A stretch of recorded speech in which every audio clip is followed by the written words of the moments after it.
I'm sitting here with Andrew Birch, and he is the CEO of Sungevity, one of the innovative leaders in the American marketplace on solar energy. Andrew, you raised 100 million to basically sell a lot of solar energy in the United States. How many customers do you have so far? 8,000 customers in the US, and about 1,000 we're getting to overseas. So 100 million to raise and 8,000, and there's 100 million homes in the US. That goes really slowly, if you don't mind me saying so. Yeah, well, like all these new technologies, you've seen it from washing machines to cars to mobile phones. There's a slow start on an S-curve, and then suddenly you hit an inflection point. And in the US, in about 2 years' time, we're going to hit the point where the majority of US homes are going to save money by going solar on a monthly pay basis.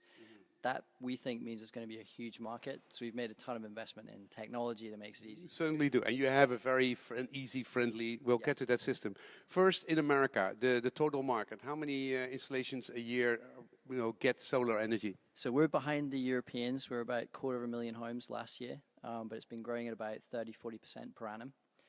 So 250,000 is 1/4% of. So cumulative less than 0.5% of all US homes. But also electricity is really cheap compared to Europe. Yeah, the average price in the US is about 12 cents per kilowatt hour. Yeah, and Brazil it's about 28 cents, dollar cents. Yeah, exactly. We love to pay taxes on our energy, and that's really good for solar, right? It's great for solar. We obviously compete against the retail price, so the higher the offset that we're getting rid of for customers, the better for the solar customer.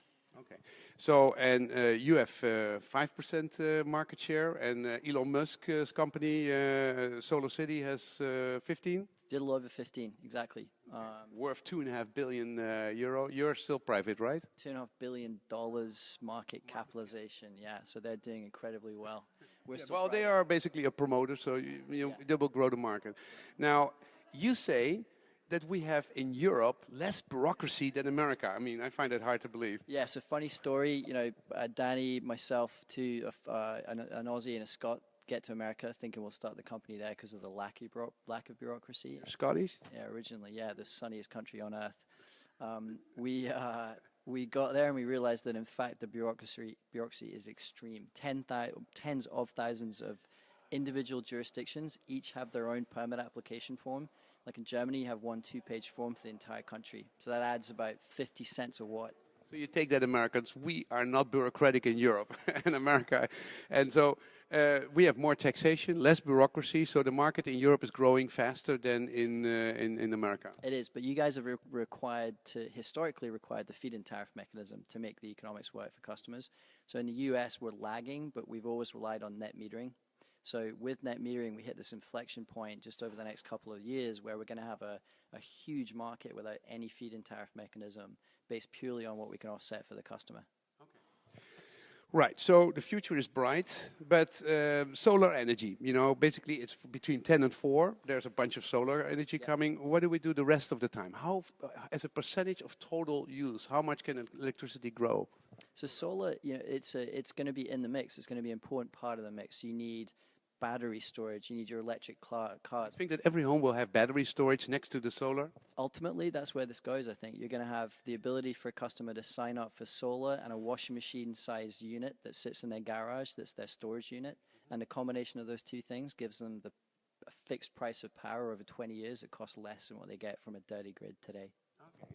And that can be 100% of your total energy? Absolutely. You can come off grid. And you've got guys in real leaders of the utility space, like the head of NRG, David Crane, saying that the entire utility model is at risk. So this is going to be a very disruptive technology. I mean, your point earlier about the numbers is true. Some of the numbers look pretty low today, but look out for the trends and these inflection points based on economics that will suddenly kick in.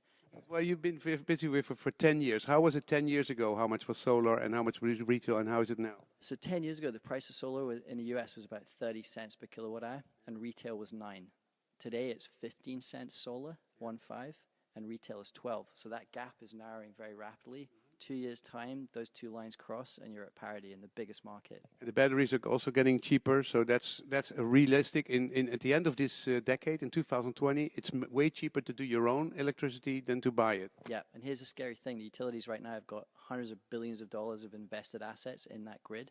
So as soon as customers come offline, they're going to have to charge even more to get a return on those assets.